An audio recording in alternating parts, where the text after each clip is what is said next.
Friends, ఈరోజు పండుగ రొట్టెత్తాను.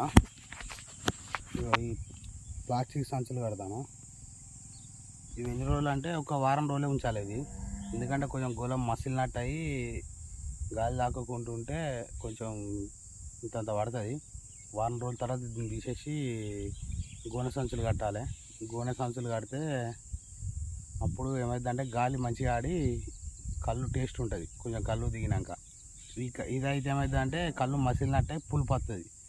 Compulsory గోనె సంచి కట్టుకుంటే కళ్ళు టేస్ట్ ఉంటుంది. నిన్న ఒక లొట్టేసిన, ఇవాళ ఇంకో లొట్టేస్తాను.